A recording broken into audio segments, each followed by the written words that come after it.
వినూత్నకి ఈరోజు బాక్స్ చేస్తున్నాను.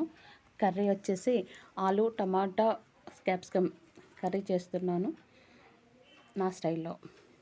ముందుగా ఆయిల్ పెట్టుకొని కొంచెం కరివేపాకు వేసుకొని ఆలు ఉల్లిపాయలు వేసుకొని బాగా మగ్గనివ్వాలి. ఆయిల్ పెట్టుకున్నాక ఇవన్నీ వేసుకొని బాగా కలపాలి.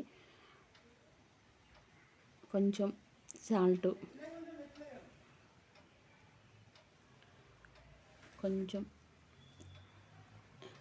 పసుపు వేసుకొని కలపాలి. బాగా కలపాలి. ఎందుకంటే ఉప్పు వేయగానే కొంచెం మగ్గుతుంది. ఆలు వచ్చేసి మగ్గిన తర్వాత కొంచెం సేపు వెయిట్ చేయాలి.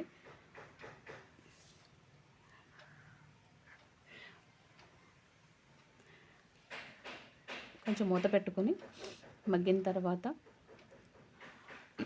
ఇప్పుడు క్యాప్సికమ్ వేసుకోవాలి. ఎందుకంటే ఆలు మగ్గింది, ఉల్లిపాయలు కూడా మగ్గినవి. కొంచెం తర్వాత క్యాప్సికమ్ వేసుకొని బాగా రెండాట్లకి ఉప్పు అన్నీ కలపాలి కదా, కాబట్టి కొంచెం మగ్గనివ్వాలి.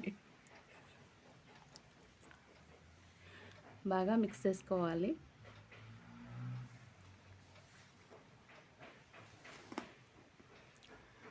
మూత తీసుకున్నాక ఒక్క టమాటా వేయాలి. టమాటా వేసి మూత పెట్టాలి.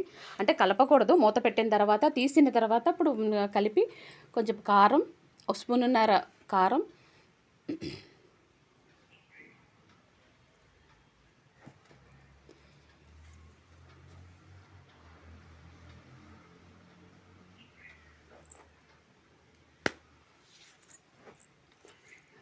కొంచెం గరం మసాలా వేసుకొని కొంచెం కలపాలి.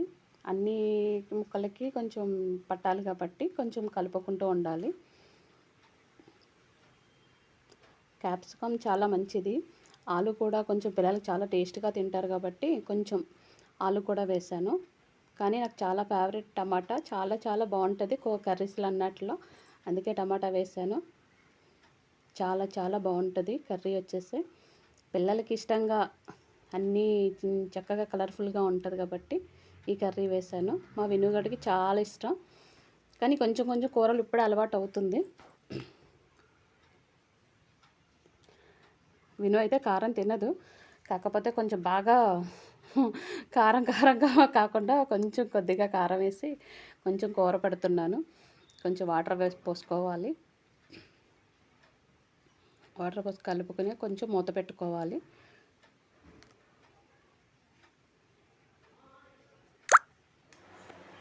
బాగా మగ్గిన తర్వాత కొంచెం అయిపోయింది, కర్రీ అయిపోయింది.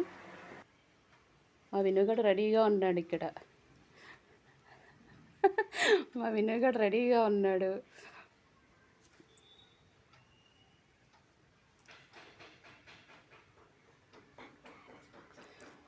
తన క్యారేజీ బాక్స్ కోసం నాప్కిన్ మడత పెట్టుకుంటుంది.